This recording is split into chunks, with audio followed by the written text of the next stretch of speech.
Welcome to the Nerdist Podcast number 544. I'm in the car with Matt Myra right now. Maybe turn the air conditioning off. It's 97 degrees. That's literal 97 degrees. Well, it was 104. I've never heard anyone say figurative 97 degrees. Well, what about the band 98 degrees? Well, they were literal and figurative 98 degrees. But another one like that. Now you're just talking about the temperature. Yeah. I swear, you know, that it's really fucking hot in this car. Because the air conditioning. I swear, I'm making it longer to choke you out. Matt Myra. Oh, I like that touch. That's nice. Beads of sweat are pooling on your forehead now. Not yet. Almost. Wipe it off with your Dodgers cap. You got a Red Sox cap in the backseat that's waiting to get filled with your sweat. Don't forget, yeah, I swear. Oh, God. It's getting hotter in this fucking car. All right, now I'm starting to suffer. It's 3 hours of this so far. By the way, if you want more of this, come see us at the Nerdist Podcast Live at San Diego Comic-Con. We added a second show. The other ones are sold out. 7:30 p.m. There are tickets available Saturday, July 26th. That is coming up pretty soon. I'd like to thank for sponsoring this episode of the Nerdist Podcast, World of Tanks Blitz. World of Tanks Blitz! It's a mobile version of the award-winning MMO action game, which, by the way, has 85 million people worldwide. Draws inspiration from the PC version. World of Tanks is built specifically for optimal online mobile gameplay, and it's currently available on iPhone and iPad. The reviews are great. It's a 4.5 out of 5 stars in the App Store. That's almost the most stars you can get. That's almost the most stars you can get. There's an impressive roster of over 90 massive tanks. Short action-packed 7 versus 7 tank battles. Stunning graphics. Whoa, I can have 14 people battling in tanks? Matt? On a phone? You sure listen good. If you would like to test it out, go to wotblitz.com/nerdist. That's wotblitz.com/nerdist to try it out. And it's out now. It's already launched. So what are you waiting for? I mean, until after this podcast. Get it. So you can play it while you're listening. Yeah, you could. Yeah, you really could. Do both. So that's World of Tanks Blitz. Available right now. Thanks for sponsoring this episode of Nerdist Podcast, which is Jessica Chobot. Chobot! My dear friend from the G4 days. Sorry. I know you were writing stuff for another TV show that I work on. Chobot's promoting Nerdist News, which you should totally watch. Go to Nerdist.com. It's 5 days a week. She's fantastic. If you miss G4 at all, it gives you a nice sliver of that. And also, she has a new podcast, which was originally called Spooky Shit, but they just changed the name to Bizarre States. Because maybe having shit in the title of your podcast is not so great for iTunes and whatnot. So it's called Bizarre States, and it's great. So here we go. Jessica's super cool, and I also adore her husband, Blair Herder, who's a wonderful man who does make somewhat of a cameo in this podcast. So listen for it. How'd that happen? I don't want to know. Don't spoil it. All right. Just let them listen. Here we go, the Nerdist Podcast, number 544, with Jessica Chobot. Air conditioning! No, don't turn it on! Oh, I was such a fool.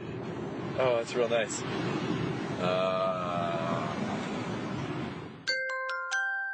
Now entering Nerdist.com.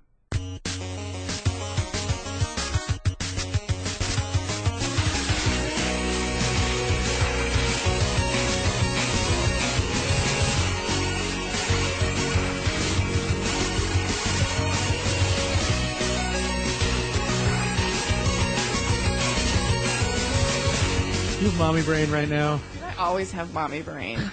It's like a never ending.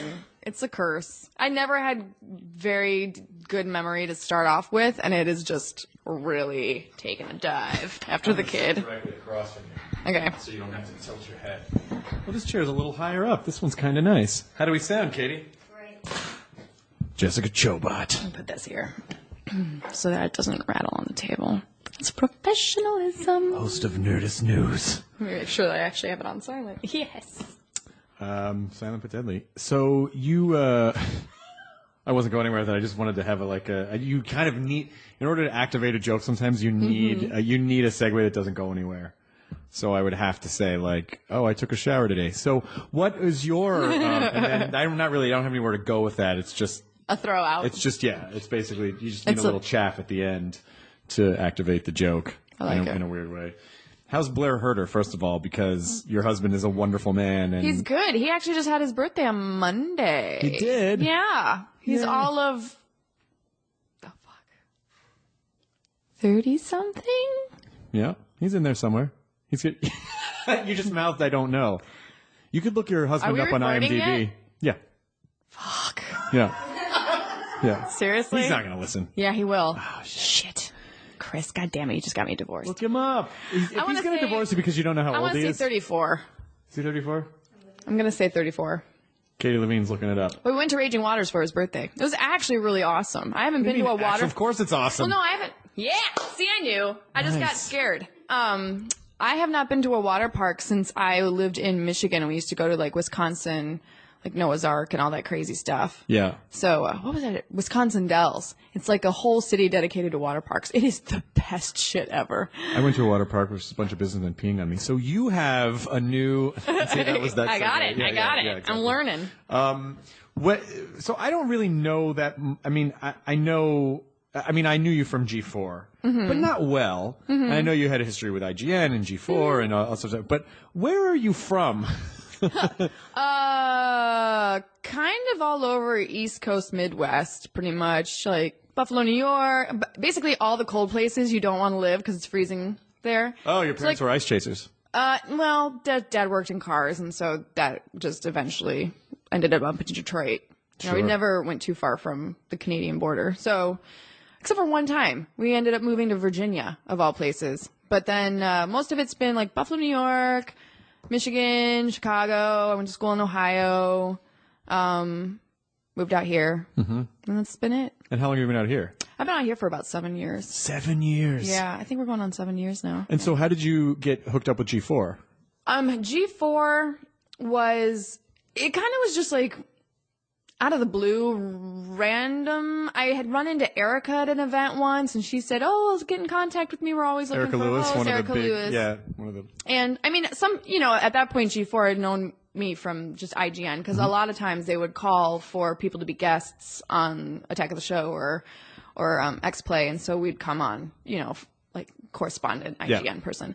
And so that was a little bit of that. And then I ran into Erica Lewis, and at the same time I was dating Blair. And so I started hanging out with everybody at G4 through Blair and became friends with them. And then at the time I was living in San Francisco, Blair lived in LA. So we were having basically, I guess you'd call it a long distance relationship. It was not terrible because we'd always run into each other at the same events and we're only, an hour and a half flight away. But, eventually we knew we wanted to get married and all that jazz and make it legal, I guess. And so I actually didn't want to get married. I wanted to keep it. See, that's why he might leave you. Yeah. No, he knows. Okay. But and it was the best decision I ever made to get married. So, I started hitting up G4 for more work because I wanted to move back down to LA so that we could be together and move in together. That's nice. Get married. Now, I know I told you this story, but just as the listeners don't know, that I technically feel that you kind of owe me your family because it's because of me. Oh yeah, what was that? What was the connection again? Here's the story. I enjoy this story because a family emerged from it. How was this? I know your you told husband me. and your child. Now, I don't mean to sound like Rumpelstiltskin, but you owe them to me. Well, we're hitting terrible too, so you're more than effing welcome to have him. I'll just take Blair. You keep the baby.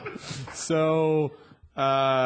The story is that a handful of years ago, what year was it that you and Blair met? Around 2008? Something like that, okay. Yeah. So I was at Attack of the Show for just about a year, maybe a little less than a year. And then I get this call to host a series of events based around the tequila. Yeah, that's right. Where basically the idea was you and a co-host will go around to all these bars and play and do bar games based on a tequila. sponsored by, Yeah. you'd show up in a bar somewhere in the middle of the country and be like, hey, we're going to play some games here at the bar, which people love to do at bars. They love when all the action is halted and they have to focus on something. Sponsored by whatever it is. I don't remember what It was Jose Cuervo. Jose Cuervo, okay. If I had just thrown out any tequila, it probably would have been that one. But it's been a long time. So I said, my response was, I cannot do that because I feel weird about it because I'm a sober person, and so I feel weird working for a liquor company. So you volunteer, Blair. going to bars. Yeah. So I can't do it. And so so Blair ended up doing it, and Blair that's where Blair met you. Yeah. And you guys started up a thing. Yeah, we So that's my baby. It is your baby. No. So that's I do have to claim some responsibility. It's totally true. It's totally true. You were the butterfly that flapped its wings and caused a tornado. I did. It happened over in Michigan, apparently. It was really weird. When I first met Blair, so we went on that thing, and I was like, oh, here's a nice guy, and I instantly didn't like him because he was such a nice guy, because I automatically suspect people that are too nice straight out the gate, and I'm like, oh, what's your angle? Like, nobody's this nice. This is irritating. That's just my really sunny outlook on life. Yeah. And but he was persistent and eventually wore me down. I think it was, he ended up... Do you hold up a boombox outside your bedroom window? No, well, he kind of would say things like, "Oh, this is so inappropriate," but he would say things like, "I'm gonna fuck you," and I'd be like, "No, you're not," and he's like, "Yeah, I totally am." I'm like, "Whatever, dude. You not in a million years. Like, you're not that special," and blah blah blah. And we'd go back and forth like that all the time. Not in a million years, like a month. Like, it took longer than a month. Okay, it took longer than a month. We were actually at the time. Well, he was just blowing his seed in the wind constantly, but I was actually dating a guy, and so I didn't want to cheat on this guy. I never thought to jerk off into the wind. That's such a great idea. Just as long as you're faced the right way. You want the tailwind. You don't want the headwind. Yeah, you don't want to bounce him back. So he was just doing his thing. I was totally just in a relationship, but I knew I was on my way out. I didn't know if I wanted to date again, blah, blah, blah, blah, blah, blah, blah. And so then he just kept on like persisting and persisting and persisting. So we actually didn't officially start dating until I split up with the other guy. Very respectful. Yeah, but and that was like the first time I actually felt like an adult. Like in a relationship, I sat the guy down. I was like, "Listen, I don't mean to be a dick. I've fallen in love with somebody. I'm sorry it's not you, but I think this is over. I'd love to stay, acquaintances or friends or just be on a friendly level, but that's the situation. And just so you know, I didn't cheat on you, but I'm going to have to say goodbye." Like, it was so mature. It was so mature. And he literally was like, "Oh, well, that sucks, but I understand." And it was like, yeah. And we actually still talk. Like, I run into him sometimes, and we're still totally cool. Well, I remember when I turned down the job, I said, there's the alcohol thing because I'm sober, but I feel cosmically like there's a greater reason. I feel like somehow alcohol is going to make a baby, and not in the typical way. It's going to be in a very circuitous way. It's a very circuitous way. But then ultimately that's what's destined to happen. So I really felt at the time like I was making an important choice. Mm-hmm. So the Herder family name lives on due to you. I know. Well, I was tired of standing downwind from Blair. Come on, guys. That was a good joke. Yeah, he used to bang tons of girls during that event. And we would know. I mean, I didn't have a problem with it because I wasn't dating him and I wasn't really terribly interested. And then finally one day I was just like, "You know what? Fine. We are gonna fuck." And I'm gonna prove to you, mister, that you made the right decision. So yeah. So that's where we are now. Good. Well, congratulations. Yeah. And now one baby later. Yeah.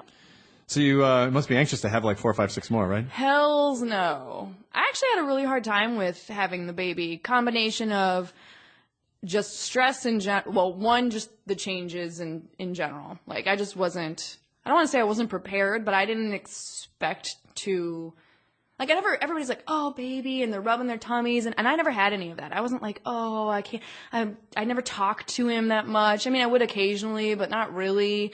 And I felt like kind of a disconnect. Yeah, well, the major change being that a human being shoots out of your pussy. I mean, like, that's probably the biggest. Mine did not shoot out of my pussy. Mine was actually torn from my womb through an incision. No. Yes, and that was terrifying. That is easily the scariest thing I'd ever done. In fact, it got to the point where the anesthesiologist, because you're awake, but the anesthesiologist is like, you cool? And I'm like, no, I'm not fucking cool. Just crank it. And he's like, I'm going to give you a little more. You're a little stressed. I'm like, ah.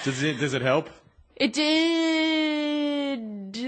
Don't they have to lift your organs out and then get to the baby and then put your organs back in? I don't know. I've heard that. So for one, I can't see anything. There's a sheet there. It's probably better. I've been told they don't. They actually just move them aside and then pull the baby out and then put the organs back. Yeah. But I've also had people say, oh, they take them out, put them on a table, and take your baby, and then put it back in.